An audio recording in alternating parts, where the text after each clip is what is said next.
आइए बच्चों स्टार्ट करते हैं 24th क्वेश्चन। सो 24th क्वेश्चन क्या कह रहा है बच्चों, an element x of group 15, group 15 है, ठीक है, ग्रुप आपको दिया हुआ है 15 और उसका एक एलिमेंट है एक्स, ठीक है, exist as a diatomic molecule. Diatomic मतलब कि दो एटम से मिलके बना है, combines with hydrogen at 773 Kelvin in the presence of the catalyst to form ammonia। अच्छा, अमोनिया का फॉर्मूला क्या होता है बेटा, NH3 और हाइड्रोजन के साथ कंबाइन होना मतलब कि होगा नाइट्रोजन। ओके, तो आइडेंटिफाई द एलिमेंट एक्स, तो एलिमेंट एक्स क्या है, वो है nitrogen. Okay, nitrogen. How many valence electrons does it have. अब नाइट्रोजन का एटॉमिक नंबर होता है 7, तो दैट मीन्स 2,5। ओके, जो पीछे वाले इलेक्ट्रॉन्स होते हैं उसको हम कहते हैं वैलेंस इलेक्ट्रॉन्स। तो कितने पीछे हैं, पीछे कितने इलेक्ट्रॉन्स हैं, 5 हैं, ठीक है। सो देयरफॉर वैलेंस इलेक्ट्रॉन्स कितने हो गए, 5। नाउ बी क्या कह रहा है, draw the electron dot structure of the diatomic molecule of X and what type of bond is formed in it. ठीक है, अब N2 का हमें इलेक्ट्रॉन डॉट स्ट्रक्चर बनाना है, ठीक है। अब देखो बच्चा, जितने पीछे होते हैं ना, ठीक है, उतने ही हम लोग इलेक्ट्रॉन्स जो है वहाँ पे एलिमेंट के ऊपर लगाते हैं, पहली पॉइंट। दूसरी पॉइंट, हर एक एलिमेंट को ऑक्टेट रूल कंप्लीट करना होता है। ऑक्टेट मतलब कि उसको पीछे 8 चाहिए, फिर वो लेके करे या दे के करे। अब यहाँ पे नाइट्रोजन को आप देख सकते हो 5 है, मतलब कि उसको लेने की ज़रूरत है। कितने लेने की ज़रूरत है, 3 लेने की ज़रूरत है। तो वो बॉन्डिंग भी कितने इलेक्ट्रॉन के साथ करेगा, 3 के साथ करेगा। बात पकड़ में आई, ठीक है। तो जैसे कि यहाँ पे नाइट्रोजन है, यहाँ पर भी नाइट्रोजन ले लिया मैंने। ओके, अब टोटल 5 है, तो क्या करूँगी मैं, 1 2 3 4 5 यहाँ लगा दिए। सिमिलरली दूसरे वाले में भी क्या कर लूँगी मैं, 1 2 3 4 और 5 यहाँ लगा दिए। ओके, देखो अब कैसे बॉन्डिंग बनेगी इसकी। सो ये जो नाइट्रोजन है, ठीक है, इसके साथ बॉन्डिंग करेगा ऐसे। तो अभी साइड डॉट्स गिनो, इस नाइट्रोजन के साइड डॉट्स गिनो, 3 ये वाले, ठीक है, 3 ये वाले 6 हो गए और 2 ऊपर वाले 8 हो गए। कंप्लीट हो गया ऑक्टेट रूल, ठीक है। सिमिलरली क्या हो जाएगा, अभी ये वाला देख लेते हैं।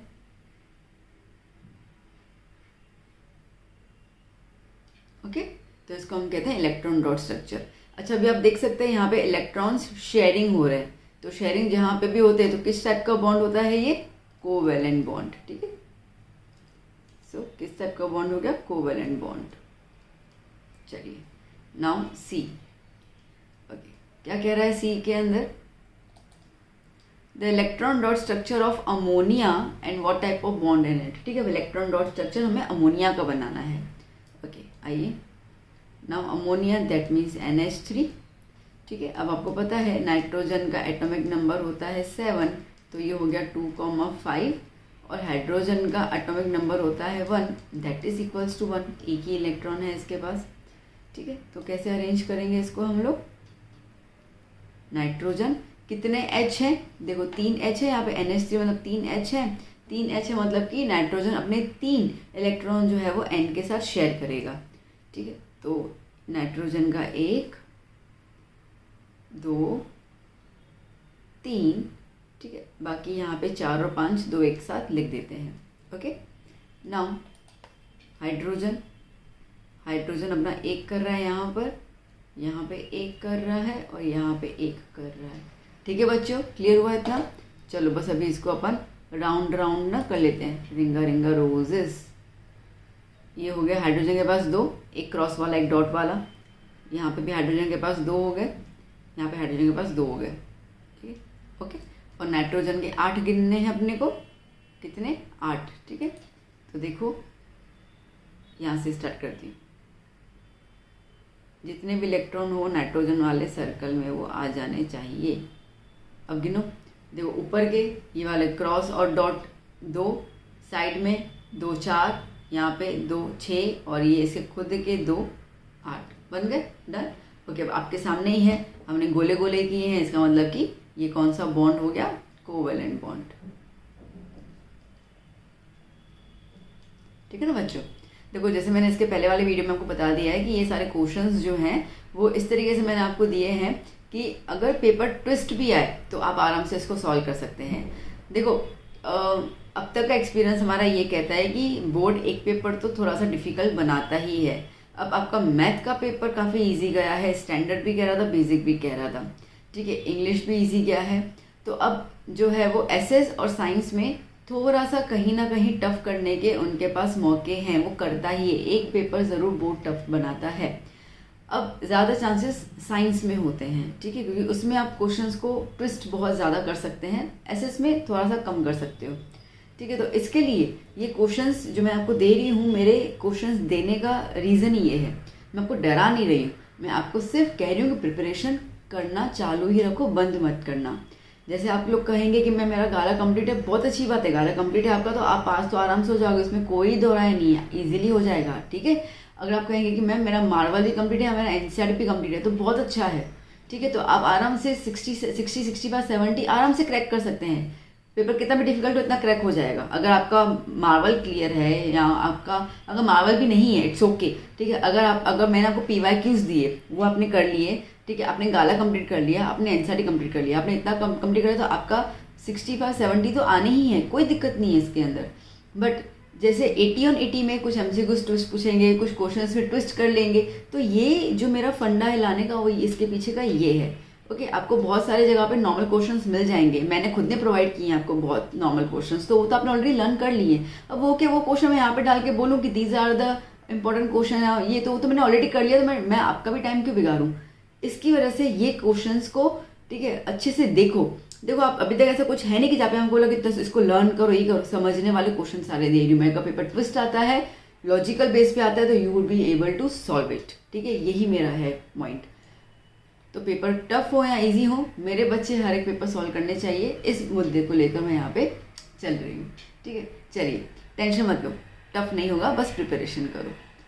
Now 25th, Mendeleev predicted the existence of certain elements not known at that time, named two of them Eka silicon and Eka aluminium, ठीक है। अब आपको पता ही है, आप लोगों ने मेंडलीव के जो कैरेक्टरिस्टिक्स ना एनिमलिस रीड की होंगी ना आपने, तो उसके अंदर उसमें था कि भाई कुछ फोरकास्ट किया था उन्होंने, तो ये वही कह रहा है कि फिर उन्होंने उसका नाम दिया था इका सिलिकॉन और इका aluminium. Name the elements which have taken the place of these elements, ठीक है। तो अब ये तो इका मतलब कि कोई एक एल्यूमिनियम के नीचे आएगा, कोई एक एलिमेंट सिलिकॉन के नीचे आएगा, एक का मतलब कोई भी एक एलिमेंट ऐसा आएगा जिनकी प्रॉपर्टी सिलिकॉन और एल्यूमिनियम से मैच करेगी, ठीक है। तो अब उनका नाम क्या रखा था, तो एक का सिलिकॉन का नाम क्या हो गया, जर्मेनियम बाद में आ गया था, और एक का एल्यूमिनियम का नाम क्या आ गया, गैलियम, ठीक है। देखो अभी आपको लर्न तो ऑलरेडी था, फाइन, बट ये क्वेश्चन मैंने कैसा पूछा कि आपका जो लर्निंग पोर्शन है वो किस तरीके से आपको काम आ रहा है यहाँ पे, that is considered as the logical paper, reasoning paper, जहाँ पे बच्चों को लर्न होता है, पर बच्चे थ्योरी पूरा लंबा लर्न कर लेते हैं, वो पॉइंट्स को समझते नहीं है, इसके लिए ऐसे कुछ क्वेश्चन का वो आंसर नहीं दे पाते हैं। चलिए, mention the group and the period of these elements in the modern period table, ठीक है। तो अब जर्मेनियम और गैलियम कहाँ पे किस पीरियड में लाई करेंगे। अब गैलियम जो है वो ग्रुप 13 में आता है और पीरियड 5 में आता है, ठीक है, ग्रुप 13 और पीरियड 5, और जर्मेनियम जो है वो ग्रुप 14 में आता है और पीरियड 4 हो गया, ठीक है, लर्न कर लेना अच्छे से। C, classify these elements as metals, non metals या मेटलॉइड्स, ठीक है। अब गैलियम तो मेटल है, बट जर्मेनियम जो है वो मेटलॉइड है, मतलब कि सेमी मेटल, ठीक है। D, how many valence electrons are present in each of them, तो गैलियम में वैलेंस मैं अभी बताया पीछे, ठीक है, पीछे गैलियम में 3 इलेक्ट्रॉन्स हैं, ओके, और जर्मेनियम में 4 है। अब आप खुद देख लो ना बेटा, ग्रुप 13 है, गैलियम ग्रुप 13 है, ग्रुप 13 मतलब कि पीछे 3 इलेक्ट्रॉन होंगे, और जर्मेनियम ग्रुप 14 में बिलोंग करता है, मतलब कि पीछे 4। जितने पीछे इलेक्ट्रॉन होते हैं ग्रुप नंबर भी उतना ही होता है, पीछे 4 है तो 14, ठीक है, 3 है तो 13। फिर आप बोलोगे मैम 3 है तो ग्रुप 3 क्यों नहीं होगा।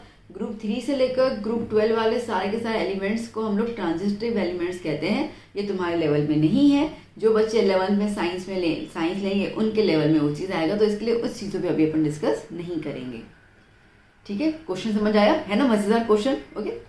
चलिए next, now electropositive nature of elements increases down the group and decrease across the period.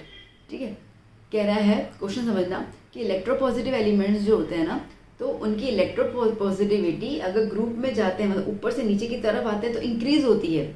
मतलब कि ऊपर से नीचे की तरफ आते हैं तो वो इलेक्ट्रॉन्स को आराम से, ठीक है, आराम से वो डोनेट कर सकते हैं। इलेक्ट्रोपॉजिटिव मतलब कि डोनेट कर सकते हैं। जबकि पीरियड में जाते हैं लेफ्ट टू राइट तो धीरे धीरे उनकी इलेक्ट्रोपॉजिटिविटी कम हो जाती है। मतलब कि धीरे धीरे उनका इलेक्ट्रॉन देने की जो शक्ति है वो कम हो जाती है, उल्टा लेना ज़्यादा स्टार्ट हो जाता है। फिर सेकंड पॉइंट क्या कह रहा है, electronegativity of the element decreases in the group. अब देखो, अगर पॉजिटिविटी ग्रुप में इंक्रीज होगी तो वाइसा वर्सा नेगेटिविटी डिक्रीज ही होनी है, तो वो उसका ऑपोजिट स्टेटमेंट ही दिया हुआ है। तो पीरियड में जो होता है, ठीक है, वो इंक्रीज होता है, ग्रुप में डिक्रीज होता है ना। अब आपको पता है ना period, like I hope I am getting clear कि ऐसे जो कॉलम्स होते हैं, ठीक है, इसको हम ग्रुप कहते हैं, और अगर इस तरीके से आप जाओगे लेफ्ट टू राइट इसको हम पीरियड कहते हैं, है ना। ओके, नाउ डी क्या सी क्या कह रहा है, एटॉमिक साइज इंक्रीजेस डाउन। अब जैसे जैसे आप नीचे से ऊपर की तरफ, ऊपर से नीचे की तरफ जाओगे आपको एटॉमिक साइज बढ़ता हुआ दिखेगा। देखो बहुत कॉमन सी बात है, जैसे लिथियम है तो लिथियम का एटॉमिक नंबर 3 होता है, ठीक है, तो ये हो गया 2,1। सोडियम है, उसका एटॉमिक नंबर 11 होता है, 2,8,1। देखो धीरे धीरे बढ़ते नंबर्स बढ़ते जा रहे हैं ना, मतलब कि साइज इंक्रीज होती जाएगी। Metallic character increases down the group and decreases across the period. और मेटेलिक कैरेक्टर, ठीक है, मेटेलिक कैरेक्टर मतलब कि मेटल्स की प्रॉपर्टीज, अगर आप टॉप टू बॉटम में जाओगे तो धीरे धीरे प्रॉपर्टीज और ज़्यादा एनहांस होती है। जबकि आप पीरियड में जाओगे तो आपको देखोगे लेफ्ट से राइट की तरफ जाओगे तो धीरे धीरे प्रॉपर्टीज मेटल की कम होती जाएंगी, नॉन मेटल की बढ़ती जाएंगी। देखो अब ये चार जो स्टेटमेंट मैंने आपको दिए हैं ABCD, ये स्टेटमेंट आपको MCQs में भी काम आ सकते हैं। ठीक है, आपको पूछा जाए electropositive nature of the element dash dash down the group, और नीचे ऑप्शन हो इंक्रीज लिखो, डिक्रीज लिखो, ठीक है, सेम लिखो, नन ऑफ दीज। ओके, तो आपको ये पता होगा तो आप इंक्रीज लिख के आओगे ना। बात समझ में आ रही है मैंने क्वेश्चंस किस हिसाब से दिए हैं। ओके, चलिए अब क्वेश्चन अभी आगे नीचे स्टार्ट हो रहा है। ऊपर तो सिर्फ अपन को स्टेटमेंट दिए थे फॉर द लाइक स्टडी के लिए। आगे क्या है ना, based on the about trends, इसको जो हमारे पास जो ABCD है ना उसको ट्रेंड्स कहा जाता है टेबल का। तो आपको कुछ आंसर्स देने हैं और वो जो एलिमेंट्स हैं, ठीक है, वो एलिमेंट्स 3 to 9 के एटॉमिक नंबर के बीच में ही होने चाहिए। ठीक है, चलो तो पहला क्वेश्चन क्या है। पहला क्वेश्चन है the most electropositive element lithium. सबसे छोटा, जितना छोटा उतना जल्दी से वो इलेक्ट्रोपॉजिटिव देगा। ठीक है, so the most electropositive is lithium, the most electronegative is fluorine. ये तो यूनिवर्सल ट्रूथ है, पता है, लर्न ही कर लेना इस चीज़ को। तो the element with the smallest atomic size, ठीक है, एटॉमिक साइज किसकी कम होगी, फ्लोरीन की कम होगी। ठीक है, क्यों?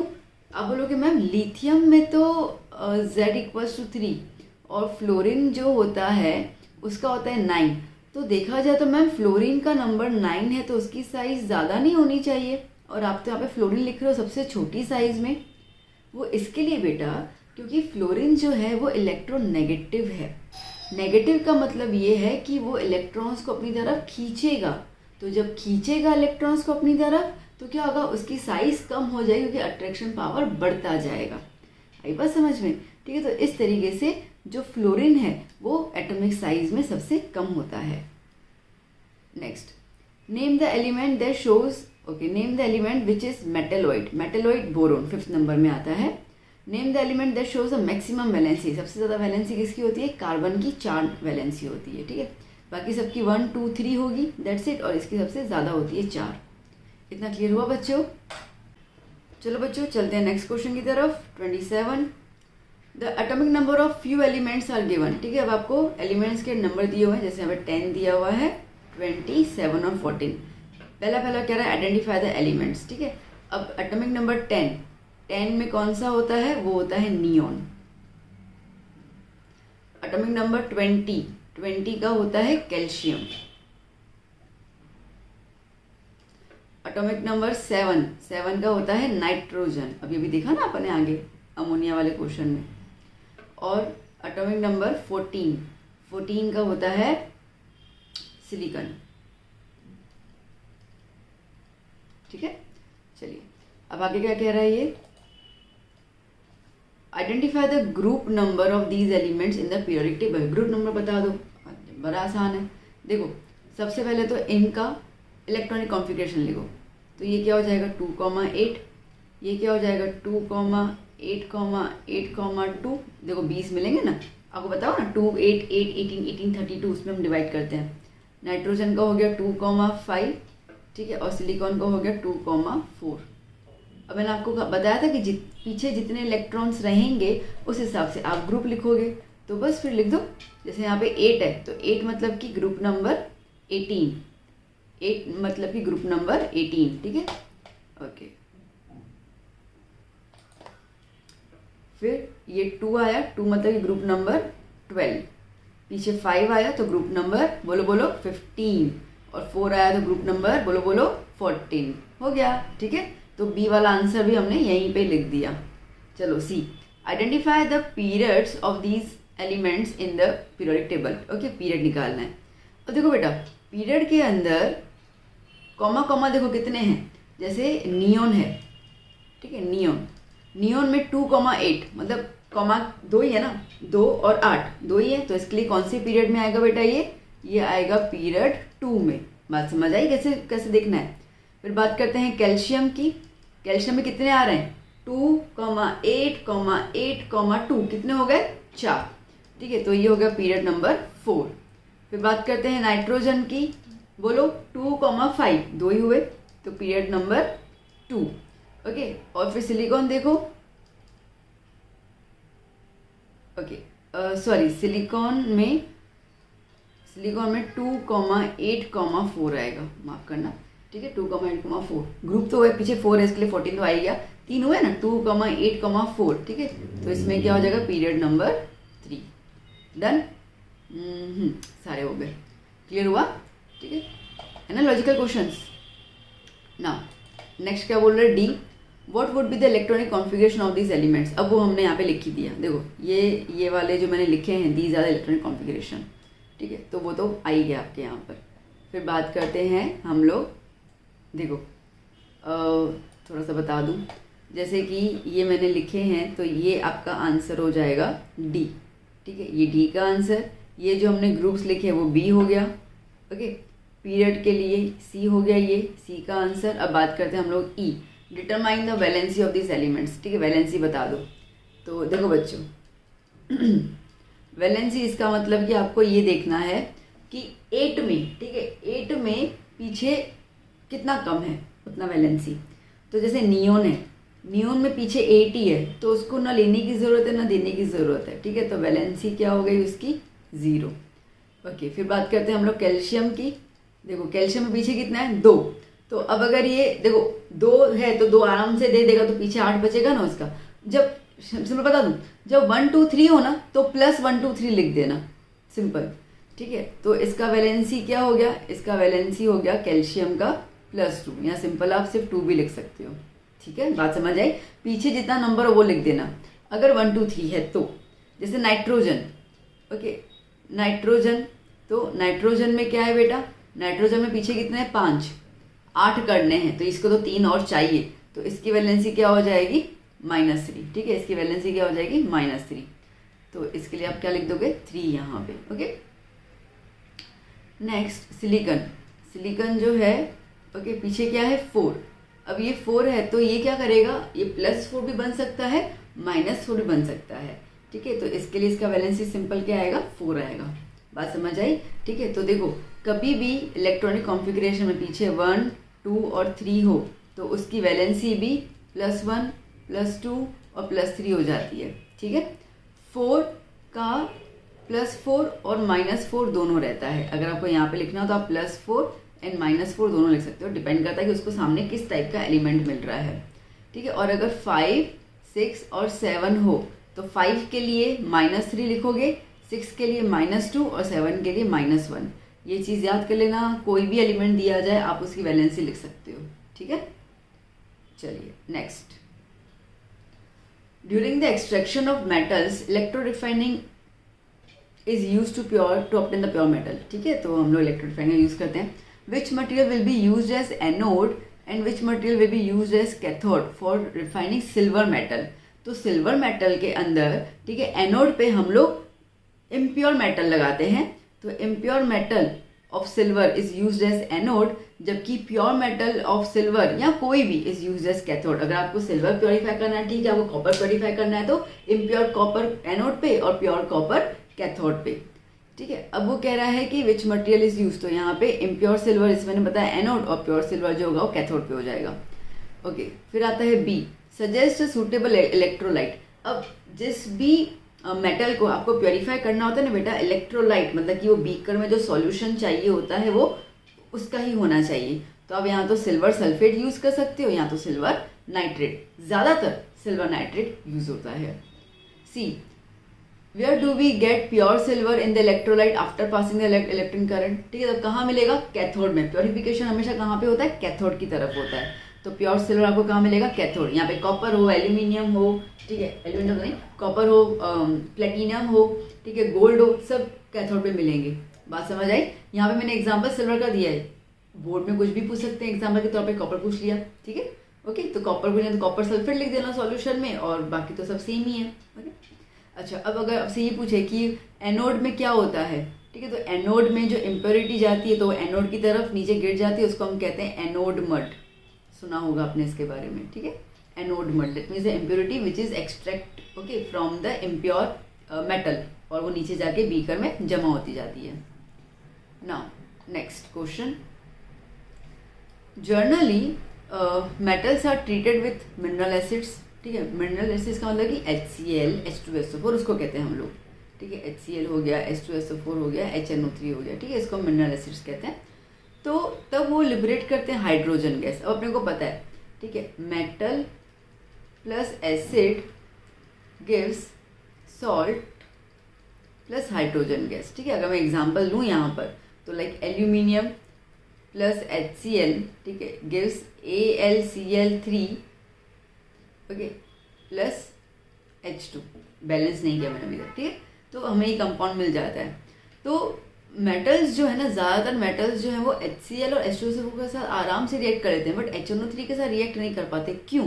क्योंकि HNO3 that is nitric acid जो है वो ऑक्सीडाइजिंग एजेंट है। ऑक्सीडाइजिंग एजेंट का मतलब ये है कि वो ऑक्सीजन को ऐड करता है, ठीक है। तो जिसकी वजह से क्या होता है ना बेटा, वो है ना, जब भी आप नाइट्रिक एसिड के साथ रिएक्ट करोगे तो आपको H2 नहीं मिलेगा। अपन ने यहाँ पे H2 लिखा ना, आपको H2 नहीं मिलेगा, आपको इसकी जगह क्या मिल जाएगा? आपको इसकी जगह पे H2O मिल जाएगा। मतलब कि हाइड्रोजन के साथ ऑक्सीजन को ऐड कर लेता है वो, तो हमें वाटर मिलता है, हाइड्रोजन गैस नहीं मिलती है। मार्क माय वर्ड, समझ रहे हो मैं क्या बोल रही हूँ?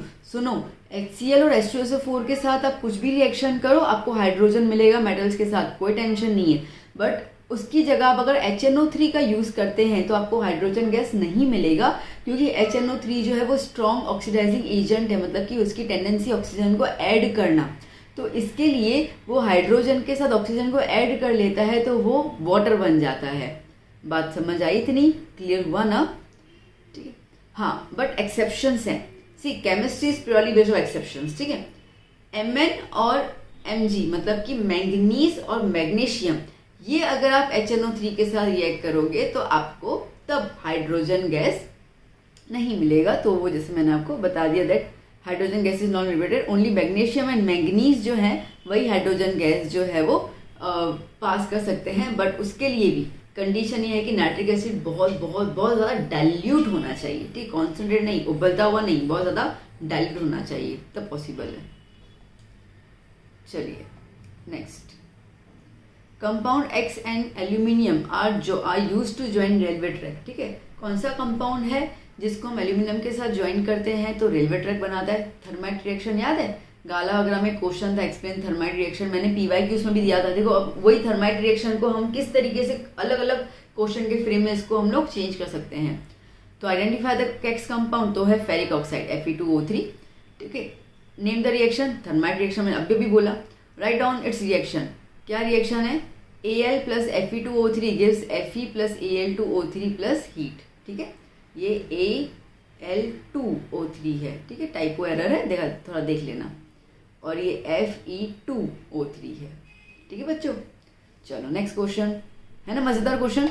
कहीं पे मिले आपको ऐसे क्वेश्चन? मेरे को लगता नहीं किसी चैनल ने दिया हो ऐसे क्वेश्चन, क्योंकि जनरली वो लोग आपको कॉमन कॉमन कॉमन क्वेश्चन देते हैं, सही है, गलत नहीं है, ठीक है, बट मैंने इतने सारे दे दिए तो अब दोबारा से वो चीज़ करने का मतलब है नहीं। जो बच्चे सिर्फ मेरा मटेरियल रीड कर रहे होंगे तो उनको पता होगा कि मैम ने हमें ऑलरेडी क्वेश्चंस हमें बता ही दिए हैं। तो ये क्वेश्चंस आपका दिमाग खोलने के लिए है, क्वेश्चंस को समझने के लिए है। तो पेपर कैसा भी आ जाए आप बस अच्छे से प्रिपेयर करके मतलब लिख के आओगे और आप बोलोगे कि मैम आपके क्वेश्चंस ने हमें सोचना सिखाया, हमें रटाफिकेशन नहीं करना है। गुजरात बोर्ड में टेंडेंसी है बच्चे रटना शुरू करते हैं, मत रटो, इसके लिए तुम्हें डर लगता है, समझोगे तो तुम्हें डर नहीं लगेगा।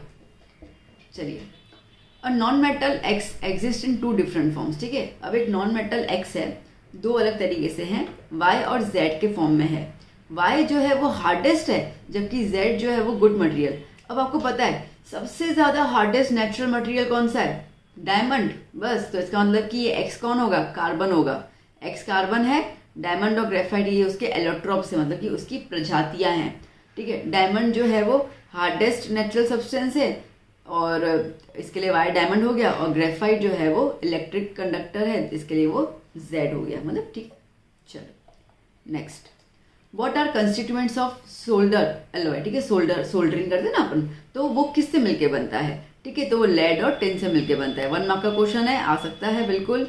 पहले तो जब नहीं एमसीक्यूज का सिस्टम होता था 50 एमसीक्यू, तब तो ये वाला क्वेश्चन बहुत पूछते था बोर्ड, ठीक है। तो लेड एंड टिन ये जो 2 हैं, इन दोनों मिलके आपको अलॉय मिल जाता है, सोल्डर अलॉय। अब which property of solder makes it suitable for welding electric wires, ठीक है। अब इलेक्ट्रिक वायर्स को जब वेल्ड करना होता है ना, जोड़ना होता है, तो हम सोल्डरिंग का यूज़ करते हैं, सोल्डर का। तो क्यों? क्योंकि इसका मेल्टिंग पॉइंट बहुत लो होता है, ठीक है, जिसकी वजह से आप उसको जरा सी हीट देते हो ना, ठीक है, पिघलाते हो, तो फटाफट से मेल्ट होके उन दोनों वायर के साथ चिपक जाता है, ताकि जो सर्किट है वो कंटिन्यूटी में फॉर्म रहे और इलेक्ट्रिसिटी पास हो पाए, ठीक है। इसके लिए इसको ज़्यादा यूज़ किया जाता है। Next question, a non metal A is an important constituent of our food and form 2 oxides. एक नॉन मेटल ए है, ठीक है, और हमारे खाने में बहुत पाया जाता है, और 2 टाइप के इसके ऑक्साइड्स होते हैं। उसमें से जो ऑक्साइड बी है वो टॉक्सिक होता है, जहरीला होता है, जबकि ऑक्साइड सी है वो ग्लोबल वार्मिंग करता है। अब समझो आपको क्वेश्चन समझ में नहीं आया, मतलब ग्लोबल वार्मिंग तो पता है ना, और मेरे को पता है ग्लोबल वार्मिंग कौन करता है? Carbon dioxide. इसका मतलब कि जो मेटल ए है वो कौन है? कार्बन है। तो देखो मेटल ए कार्बन, शुरू हो गए सोचना। ओके, टॉक्सिक क्या हो गया? कार्बन मोनोऑक्साइड CO, और ग्लोबल वार्मिंग कौन करेगा? Carbon dioxide CO2। Identify ABC हो गया। Okay, then to which group the periodic A belongs? तो A belongs to the group 14। Okay, group 14 होता है, इसके अंदर पीरियड जो रहेगा एक्स्ट्रा बता दे रही हूँ, ठीक है। पीरियड जो रहता है वो रहता है 2 पीरियड। इसका कार्बन का एटॉमिक नंबर जो होता है वो 6 होता है, ठीक है। तो कॉन्फ़िगरेशन कितना हो गया इसका? 2,4। देखो ये मैंने एक्स्ट्रा नॉलेज दे दिया आपको। चलिए next question, an element A reacts with water to form the compound B, okay, uses in white washing. एक एलिमेंट ए है, पानी के साथ रिएक्ट करके आपको कंपाउंड बी दे रहा है जो वाइट वॉश के लिए यूज होता है। ओके, तो the compound B on heating forms oxide. अब बी कंपाउंड को अगर तुम हीट करोगे तो वो ऑक्साइड बनाएगा। C which gives back B on treatment, ठीक है, जिसको आप अगर हीट करोगे ना तो लाइक वाटर के साथ, तो फिर से आपको वही है ना बी दे देगा। तो ABC क्या है? ओहो, क्वेश्चन देखो, फिर से रीड करते हैं। An element A reacts with water to form compound B, जो हम लोगों को वाइट वॉशिंग, और वाइट वॉशिंग के लिए क्या यूज़ करते हैं? कैल्शियम ऑक्साइड, पता है इतना, ओके, नॉर्मल क्वेश्चन। तो इसका मतलब कि एक कौन सा है? कैल्शियम है, और रिएक्ट करके आपको क्या मिलता है? पानी के साथ रिएक्ट करेगा, क्या मिलेगा? Calcium hydroxide. ओके, उसके बाद क्या बोला? B compound on heating gives oxide. तो कैल्शियम हाइड्रोक्साइड का आप हीट करोगे तो क्या मिलेगा आपको यहाँ पर? कैल्शियम ऑक्साइड, ओके, मतलब कि कंपाउंड सी मिल जाएगा। कह रहा है रिएक्शन बता दो। तो Ca जब पानी के साथ रिएक्ट कर रहा है तो फिर CaOH twice plus hydrogen gas. जब इसको आप हीट करोगे तो आपको कैल्शियम ऑक्साइड और H2O मिलेगा। अगर कैल्शियम ऑक्साइड को पानी के साथ फिर से रिएक्ट करोगे तो आपको फिर से कैल्शियम हाइड्रोक्साइड मिल जाएगा। क्वेश्चन समझ आया? चलिए next, give the reaction involve during the extraction of zinc from its ore by roasting of zinc iron calcination, ठीक है। तो आपको बस रिएक्शन बताना है, आपने कैल्सिनेशन रोस्टिंग लर्न करके रखा होगा, तो उसका एक ये रिएक्शन है, ठीक है। ZnS रोस्टिंग में हम लोग हमेशा सल्फाइड वाला और लेते हैं, ठीक है, और कैल्सिनेशन में हम लोग कार्बोनेट लेते हैं, ठीक है। तो सल्फाइड और ZnS, इसको आप रिएक्ट कर रहे हो O2 के साथ, तो क्या मिल जाएगा? ZnO और SO2। जिंक कार्बोनेट, ठीक है। अब याद करना कार्बोनेट जहाँ पर भी हो उसका जब हीट करोगे तो आपको कार्बन डाइऑक्साइड गैस मिलेगी, ठीक है। तो सिंपल बन गया zinc carbonate on heating gives zinc oxide plus carbon dioxide, ठीक है। दोनों में बनेगा तो ऑक्साइड ही। चलिए next question, give the steps involve in extracting low and medium reactive metals with respect to sulphide ores, ठीक है। सल्फाइड ओर्स में लो और मीडियम रिएक्टिविटी सीरीज के दौरान क्या क्या स्टेप होगा एक्सट्रैक्ट करने का। आपको एक्सट्रैक्शन पूरा याद होगा, हाई रिएक्टिव, ठीक है, लो रिएक्टिव, मीडियम रिएक्टिव। तो यहाँ पे आपको लो और मीडियम की बात कर रहा है, वो भी सिर्फ सल्फाइड ओर के बारे में पूछ रहा है। ओके, देखो अब ये किस तरीके से ना, अब क्वेश्चन आपके सामने बेटा कि आपने लर्न किया होगा ये कि अब क्वेश्चन देखिए आप डर जाओगे कि अरे यार सल्फाइड सोचने बैठोगे, जबकि वो टेक्स्ट बुक का ही है, सिर्फ उन्होंने क्वेश्चन को थोड़ा सा अपने हिसाब से पूछा है। आपने लर्न तो बिल्कुल कर लिया होगा। When low and medium reactive are extracted, an individual sulphide ore, ठीक है। देखो कभी भी सल्फाइड ओर आपके पास आए ना, उसको तो सबसे पहले आपको हीट करना पड़ेगा ऑक्सीजन में, मतलब कि एयर के अंदर, जिसकी वजह से वो कन्वर्ट हो जाएगा ऑक्साइड के अंदर। अब ये भी ऊपर देखा ना हमने, देखो Zn का क्या देखा हम लोगों ने Zn में क्या देखा कि ये सल्फाइड ओर है, उसको हम क्या कर रहे हैं, ऑक्सीजन के साथ ट्रीट कर रहे हैं ताकि हमें क्या मिले, Zn ऑक्साइड, ठीक है। मतलब कि हम लोगों को क्या मिलेगा, हमें मेटल ऑक्साइड मिल जाता है। ओके, अब जैसे एग्जांपल दिया हुआ है मर्क्यूरी जो है वो लो रिएक्टिव में आता है, तो मर्क्यूरी सल्फर, इसको सिनेबार कहा जाता है। उसको आप जब हीट करोगे एयर में तो आपको मर्क्यूरी ऑक्साइड मिलेगा, ठीक है। अब ये मर्क्यूरी ऑक्साइड को फिर आप रिड्यूस करोगे, रिड्यूस मतलब कि उसके साथ कार्बन वगैरह कुछ भी, ठीक है, नॉर्मली हीट दे दोगे तो ऑक्सीजन अलग हो जाएगा और आपको प्योर Hg मिलेगा। अब दूसरा एग्जांपल है जिंक का, ठीक है, वो तो अभी भी अपन ने देखा। तो जिंक जो है वो मीडियम रिएक्टिविटी में आता है, जिसको हम जिंक ब्लेंड कहते हैं, सल्फर वाले को। उसको आप जब हीट करोगे तो आपको जिंक ऑक्साइड मिलेगा, ठीक है। कार्बोनेट की इसके अंदर ज़रूरत नहीं है, ठीक है, ये एक्स्ट्रा दिया हुआ है, मतलब मैंने लिख दिया इसके अंदर कि जिंक स्पेयर जो है, okay, that means zinc carbonate. पर ठीक है, हमें सल्फाइड पूछा है तो इसका ज़रूरत नहीं है, रहने दो इसको। जिंक ऑक्साइड जो है फिर हमें जिंक मेटल में मिलेगा जब हम उसको कार्बन के साथ ट्रीट करेंगे, तो कार्बन ऑक्सीजन को लेके चला जाएगा और अपने को जिंक मिल जाएगा, ठीक है। चलिए next question, of the three metals X Y and Z, X react with cold water, Y जो है वो हॉट के साथ और जेड जो है वो स्टीम के साथ करेगा। तो इसका बताओ। अब ये बहुत सिंपल सी बात है, ठीक है। एक्स जो कोल्ड वाटर होते हैं वो हाईली रिएक्टिव होते हैं, ओके, हॉट वाटर वाले मीडियम, और जो स्टीम वाले होते हैं, ठीक है, वो कैसे हो जाएंगे, वो अपने थोड़े से लीस्ट रिएक्टिव के हिसाब से आएंगे। तो sodium plus water H2O gives NaOH and H2O। यहाँ पे H2O तो मैंने लिखा है, बट कैसा पानी होगा, ठंडा ठंडा पानी। मैग्नीशियम H2O, ठीक है, बट ये कहाँ कैसा पानी होगा, ये कैसा पानी होगा, हॉट वाटर, ठीक है। और Fe H2O, बट ये कैसा होगा, ये क्या होगा, स्टीम होगा, स्टीम मतलब कि गैस फॉर्म में होगा, ये कोल्ड वाटर में, ठीक है। तो याद कर लेना सोडियम, मैग्नीशियम और आयरन। और रिएक्टिविटी क्या होती है, रिएक्टिविटी जो होती है लाइक सबसे ज़्यादा सोडियम रिएक्ट करता है, फिर मैग्नीशियम रिएक्टिव है, फिर Fe, ठीक है, डन। चलो next, name the acid present in ant sting and give its chemical formula. अब एंट स्टिंग में जो होता है वो मिथेनोइक एसिड होता है, ओके, और इसका फॉर्मूला होता है HCOOH। Also give the common method to get relief from this, ठीक है, सिंपल सी बात है, baking soda, okay, baking soda हम लोग रब कर लेते हैं और बेकिंग सोडा बेस होता है तो वो पॉइजन को न्यूट्रलाइज कर लेता है।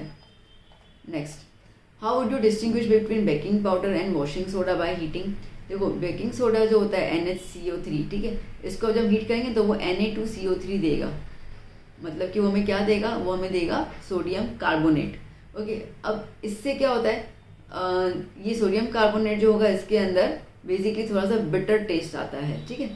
और अगर हम बात करते हैं यहाँ पे, जबकि washing soda Na2CO3 into 10H2O, तो इसको हीट करोगे तो आपको क्या मिलेगा, Na2CO3, मतलब कि पूरा ड्राई हो जाएगा, जो पानी के 10 मॉलिक्यूल्स है वो उसमें से निकल जाएंगे, ठीक है। और NHCO3 में से जो हाइड्रोजन है वो निकल जाएगा, एक्स्ट्रा कार्बन डाइऑक्साइड बन के निकल जाएगा, ठीक है। तो ये वाले डिफरेंस आप कर सकते हो यहाँ पर। तो देखो बात पता चली ना, NaHCO3 को आप हीट कर रहे हो तो आपको इसके अंदर कार्बन डाइऑक्साइड गैस मिल रही है, ओके, जिसको आप लाइम वाटर के थ्रू चेक कर सकते हो। और फिर दूसरा आपको Na2CO3 मिलेगा, और फिर यही Na2CO3 को आप दोबारा हीट करोगे, ठीक है, तो आपको Na2CO3 मिलने वाला है। तो नाउ क्वेश्चन समझ आया ना, क्वेश्चन में क्या बोल रहा है वो बेटा, क्वेश्चन में ऐसा कह रहा है कि जब दोनों में, मैं एक बार दोबारा समझा दूँ आपको, आई थिंक मैंने उतना अच्छे से एक्सप्लेन नहीं कर पाई हूँ, मैं दोबारा समझा दूँ। देखो Na2CO3 जो है, ठीक है, दोनों में मिल रहा है, तो भैया बेकिंग सोडा और वॉशिंग सोडा में फिर डिफरेंस क्या है, मिल तो हमें सेम कंपाउंड रहा है। तो डिफरेंस ये है कि बेकिंग सोडा के अंदर आपको कार्बन डाइऑक्साइड गैस मिल रही है जो लिबरेट होकर आपको लाइम वाटर में आप चेक कर सकते हो, और जो वॉशिंग सोडा जो होता है उसके अंदर हाइड्रोजन के 10 मॉलिक्यूल्स होते हैं वाटर के, तो वो वाटर के मॉलिक्यूल्स जो हैं वो उड़ जाते हैं और आपको बिल्कुल ड्राई गैस मिल जाता है, मतलब ड्राई पाउडर मिल जाता है, ठीक है, which is known as anhydrous. ये डिफरेंस है, ठीक है इतना। Now next, salt A is commonly used in the bakery products on heating gets converted into the salt B। salt A को हम लोग बेकरी आइटम यूज़ करते हैं, हीट करने के बाद सॉल्ट बी में कन्वर्ट हो जाता है। अब ये वाला रिएक्शन देखो, ठीक है, ये वही है, बेकिंग पाउडर NaCO3 को इज अ सॉल्ट जो बेकरी आइटम यूज़ करते हैं, हीट करने के बाद वो Na2CO3 दूसरे सॉल्ट में कन्वर्ट हो जाता है, तो A जो हो गया वो NaCO3 और B जो हो गया वो Na2CO3, which is also used to remove the hardness of water and the gas C is evolved। ठीक है, कौन सी गैस निकल रही है, ये रही कार्बन डाइऑक्साइड गैस निकल रही है, सभी की रिएक्शन में आ गया। The gas C when pass through lime water turns in milky, तो आइडेंटिफाई A B C तो हमने आइडेंटिफाई कर लिया, ठीक है, वो नीचे थोड़ा सा मैंने आपको डिटेल में दिया हुआ है, ठीक है, लर्न करना तो ठीक है, बना रहने देना, it's okay. Next, in one of the industrial process used to manufacture sodium hydroxide, a gas X is formed as a byproduct। Sodium hydroxide NaOH बनाने के दौरान एक गैस निकलती है, जो गैस मतलब बाय प्रोडक्ट अपने आप निकलती है, हमको उसको जानकर निकालते नहीं है। फिर जब इस गैस को आप लाइम वाटर के साथ रिएक्ट करोगे तो आपको कंपाउंड Y मिलेगा, और ये Y को हम यूज़ करते हैं as a bleaching agent in the chemical industry. Bleaching agent कौन यूज़ करता है, क्लोरीन ना। चलो कुछ ना कुछ तो समझ आया। अब बता दो कि X और Y क्या है। देखो अब सीधी सी बात है, सोडियम क्लोराइड जो है, ठीक है, is use to manufacture sodium hydroxide, और इस प्रोसेस को हम कहते हैं chloro alkali process, textbook का ये। इस प्रोसेस के अंदर क्लोरीन और हाइड्रोजन गैस, ये दो गैस बनती which are the by product, ठीक है, अपने आप बन जाती हैं। तो आप इक्वेशन देख लो, NaCl और H2O, ठीक है, जब आप इसको रिएक्ट करोगे तो आपको NaOH मिलेगा, Cl2 मिलेगा और H2O मिलेगा। अब NaOH तो हमें चाहिए, ठीक है, हम तो बना ही रहे हैं, सोडियम हाइड्रोक्साइड हम बना ही रहे हैं, इसीलिए तो हम रिएक्शन कर रहे हैं, बट क्लोरीन और हाइड्रोजन गैस आपको एक्स्ट्रा मिल जाता है, तो फिर वहाँ से क्लोरीन गैस को हम लोग ब्लीचिंग पाउडर के तौर पे यूज़ कर लेते हैं। जब आप इसको लाइम वाटर के साथ मिक्स करोगे, ठीक है, लाइम वाटर मतलब ये कैल्शियम हाइड्रोक्साइड के साथ जब आप इसको मिक्स करोगे तो आपको क्या मिलेगा, आपको मिलेगा ब्लीचिंग एजेंट। आपको पता है ब्लीचिंग पाउडर का मॉलिक्यूलर फॉर्मूला जो रहता है CaOCl2, ठीक है, ये चीज़ याद कर लेना ब्लीचिंग पाउडर का। ओके, अब जो X है वो क्लोरीन गैस हो गई, Y जो है वो कैल्शियम ऑक्सोक्लोराइड, ये रहा, इसको हम कहते हैं, ये Y हो गया कैल्शियम ऑक्सोक्लोराइड, जिसको हम ब्लीचिंग पाउडर कहते हैं, ठीक है, done. Next question, what are the strong and weak acids. ठीक है, अब देखो वो एसिड्स जो पानी में डालो और कम्प्लीटली आयोनाइज, कम्प्लीटली डिजॉल्व हो जाता है, ठीक है, एक चीज़ उसकी अलग नहीं दिखती है पानी में से, तो उसको हम कहेंगे स्ट्रॉन्ग एसिड। सिमिलरली जब जो बेस होता है, ठीक है, तो बेसिकली बेस भी ऐसा ही होता है कि जब पानी में डिजॉल्व हो तो कम्प्लीटली डिजॉल्व, तो उसको हम स्ट्रॉन्ग बेस कहेंगे। वीक एसिड जिसको हम कहते हैं कि पानी में डिजॉल्व करो बट वो कम्प्लीट डिजॉल्व नहीं होता है। देखो बहुत सिंपल सी बात बोलो, नींबू का जूस निकालो, उसका पानी में डिजॉल्व करो, क्या कम्प्लीटली डिजॉल्व हो जाकर आपको पानी बिल्कुल वैसा का वैसा दिखता है? नहीं ना, पानी का थोड़ा सा टेक्सचर तो चेंज हो ही जाता है ना। क्यों? क्योंकि नींबू का रस जो है वो कम्प्लीटली पानी में डिजॉल्व नहीं होता है, तो नींबू का रस जो है लेमन जूस वो हो जाता है आपका वीक एसिड। बात समझ आई? ठीक है, HCl, HNO3 और H2SO4 ये तीन जो आते हैं वो आ जाते हैं स्ट्रॉन्ग एसिड्स। फिर क्या बोल रहे हैं? Hydrochloric acid, citric acid, acetic, nitric, formic and sulphuric, इनमें से बताओ कि कौन सा आपको स्ट्रॉन्ग है और कौन सा वीक है। अब देखो हाइड्रोक्लोरिक, नाइट्रिक, सल्फ्यूरिक ये स्ट्रॉन्ग एसिड, मैंने अभी भी एग्जांपल दिया। सिट्रिक, एसिटिक, फॉर्मिक ये एसिड जो होंगे वो वीक एसिड्स होंगे। ठीक है, चलो next question. When zinc metal is treated with a dilute solution of strong acid, ठीक है, जब जिंक मेटल को आप स्ट्रॉन्ग एसिड HCl के साथ आप जब इसको रिएक्ट करोगे गैस इज इवॉल्व, कौन सी गैस निकलेगी? H2 गैस निकलेगी। पता ही बहुत, अभी भी हमने एक क्वेश्चन देखा जिसमें मैंने बताया था metal plus acid gas, salt plus hydrogen gas. Okay, अब क्या बोल रहा है? Which is utilise in the hydrogenation of oil, oil के हाइड्रोजिनेशन में हम इसको यूज़ करते हैं। हाइड्रोजिनेशन का मतलब होता है कि ऑयल में से फैट बनाने के लिए इसको हम यूज़ करते हैं। Name the gas evolve, hydrogen gas बताई दिया हम लोगों ने, ठीक है। Write the chemical equation of the gas reaction, ये रहा chemical equation. Also write a test to detect the gas formed, ठीक है। अब देखो मैं आपको काफ़ी बार से बता रही हूँ कि कार्बन डाइऑक्साइड को डिटेक्ट करना है तो आपको लाइम वाटर में कार्बन डाइऑक्साइड गैस डालनी है तो वो मिल्की वाटर में कन्वर्ट हो जाएगा। चलो ये तो क्लियर हो गया। हाइड्रोजन कैसे करोगे? बहुत सिंपल सी बात है, ठीक है। आप ना एक मैच स्टिक लेके जाना या एक जलती हुई कैंडल लेके जाना, जब गैस इवॉल्व हो रही है, ठीक है, गैस निकल रही है, मैच स्टिक लेके जाओगे तो वो जब गैस वो मैच स्टिक के साथ जब वो रिएक्ट करेगी तो पट पट ऐसा करके आवाज़ आएगा, ठीक है। पॉप पॉप साउंड कहते हैं, पॉप साउंड कहते हैं, ठीक है। तो वो बर्न करेगी विद द पॉप साउंड। ये पॉप साउंड कंफर्म कर लेगा कि जो गैस है वो कैसी है, हाइड्रोजन गैस है। गैस दिखती थोड़ी है, ठीक है। इसके लिए ये कुछ तरीके होते हैं उनको चेक करने के लिए। चलिए नेक्स्ट क्वेश्चन।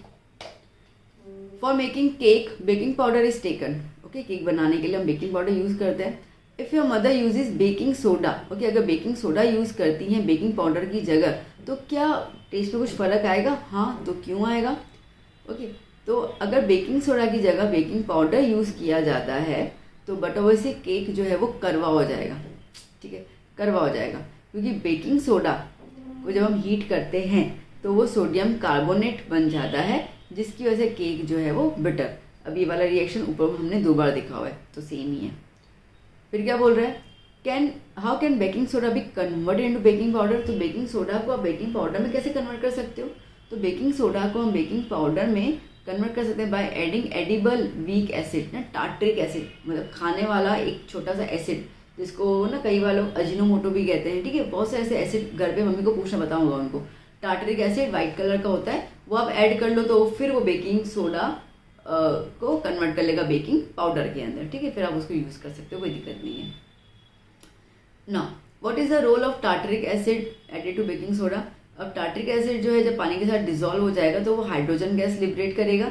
ये हाइड्रोजन गैस जो है वो सोडियम कार्बोनेट मतलब कि बेकिंग सोडा के साथ, ठीक है, क्या होगा, रिएक्ट करेगा तो वो कार्बन डाइऑक्साइड देगा और जिसके वजह केक फ्लफी बन जाएगा, ठीक है, इसकी वजह से। Next, identify the compound X based on the reaction given below and also right the name and chemical formula. देखो अब X कंपाउंड है, Zn के साथ रिएक्ट कर रहा है तो कुछ A कंपाउंड मिल रहा है, हाइड्रोजन गैस लिबरेट कर रहा है, ठीक है। HCl के साथ रिएक्ट कर रहा है तो वाटर लिबरेट कर रहा है, और CH3COOH एसिटिक एसिड के साथ कर रहा है तो फिर भी वाटर लिबरेट कर रहा है। तो ये कंपाउंड क्या होगा? तो ये कंपाउंड है सोडियम हाइड्रोक्साइड। क्या कंपाउंड है? सोडियम हाइड्रोक्साइड, ठीक है। तो जब ये सोडियम हाइड्रोक्साइड NaOH, ओके, तो क्या होगा, जब ये जिंक के साथ रिएक्ट करेगा तो क्या बन जाएगा, क्या बन जाएगा? Sodium zincate. इसको हम क्या बोलते हैं? Sodium zincate. अब मेरी बात सुनना ध्यान से, अगर आपको बेस प्लस मेटल का रिएक्शन पूछते हैं, give one reaction of metal plus base, तो ये वाला लिख के आ जाना, हो गया आपका काम, ठीक है। NaOH plus zinc is a metal gives sodium zincate plus hydrogen gas. दूसरा क्या है? HCl के साथ वैसे का रिएक्ट करेगा तो NaCl बनाएगा, ठीक है।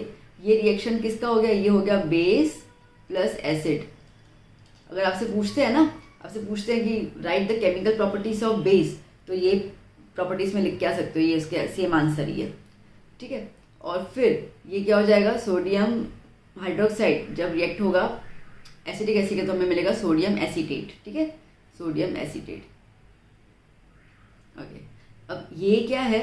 ये एसिड तो है बट ये कैसा? वीक एसिड है, ठीक है। ये वाला जो होगा वो स्ट्रॉन्ग एसिड, और यहाँ पर जो आया, ठीक है, वो कैसा है? वो स्ट्रॉन्ग बेस है प्लस रिएक्ट किस क्या कर रहा है? वीक एसिड के साथ कर रहा है, ठीक है। चलो नेक्स्ट क्वेश्चन, ओके।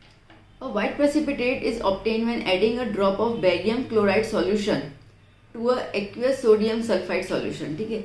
एक white precipitate बन रहा है, मतलब कि एक insoluble substance बन रहा है जब हम लोग बेरियम क्लोराइड को सोडियम सल्फाइड के साथ रिएक्ट कर रहे हैं। देखो बच्चों, बेरियम क्लोराइड BaCl2 को रिएक्ट कर रहे हैं Na2SO3 सोडियम सल्फाइड के साथ, तो क्या मिल रहा है BaSO3 और NaCl। आपको पता है NaCl नमक पानी में डिजोल्व हो जाता है, मतलब कि BaSO3 जो होगा वो होगा आपका इनसॉल्युबल कंपाउंड, ठीक है। तो ये आपका है इनसॉल्युबल सॉलिड। इतना क्लियर हुआ? अच्छा, आगे क्या बोल रहा है, राइट द बैलेंस इक्वेशन, वो तो मैंने लिख दिया। What the other name can be given to the precipitation reaction. अब देखो यहाँ पे इनसॉल्युबल सॉलिड मिला, मतलब कि प्रेसिपिटेट है, बट इसका दूसरा नाम क्या हो जाएगा, इसका दूसरा नाम है डबल डिस्प्लेसमेंट, ठीक है। ये मैंने पहला जो पार्ट 1 था उसमें मैंने इसमें ये चीज़ बता दी थी आपको। C on adding dilute HCl to the reaction mixture water residue disappears. अब ये जो BaCO3 आया, ठीक है, अगर आप इसको HCl के साथ रिएक्ट करोगे तो क्या हो जाएगा, BaCl2 में कन्वर्ट हो जाएगा, पानी बन जाएगा और SO2 गैस लिबरेट हो जाएगी। तो इसका मतलब कि वो उसके अंदर डिजोल्व हो जाएगा, तो वाइट कलर का जो पाउडर होगा वो डिसअपियर हो जाएगा, ठीक है। चलिए next question. Okay, a silver article generally turns black when kept in open few days, ठीक है। बाहर को तो ब्लैक हो जाता है, ये लड़कियों को ज़्यादा पता होगा, फिर ना बहुत खर्चा हो जाता है नवरात्रि में, क्या करें।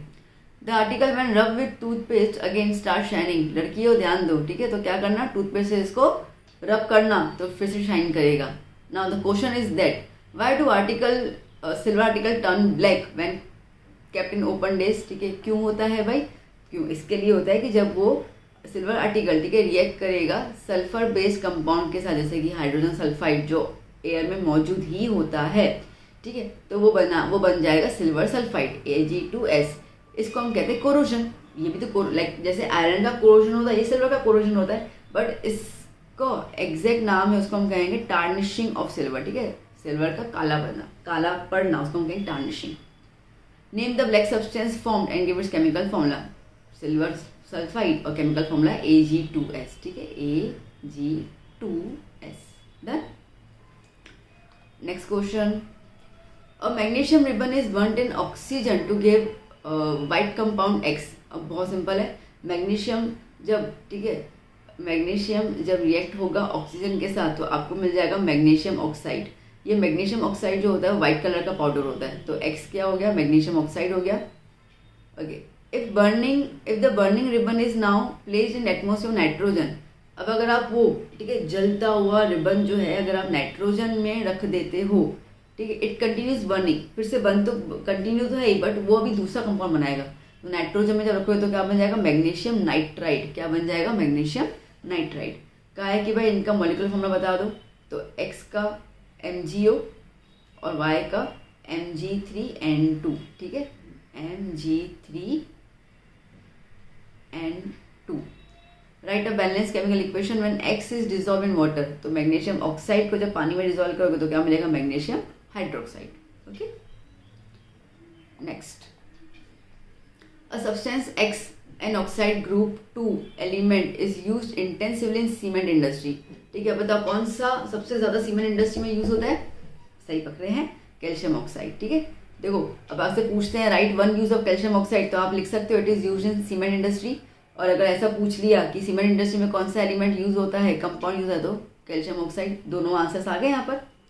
ओके, फिर क्या बोल रहे हैं, this element present in bones also. हाँ, तो पता चल गया ना, कैल्शियम ही तो है।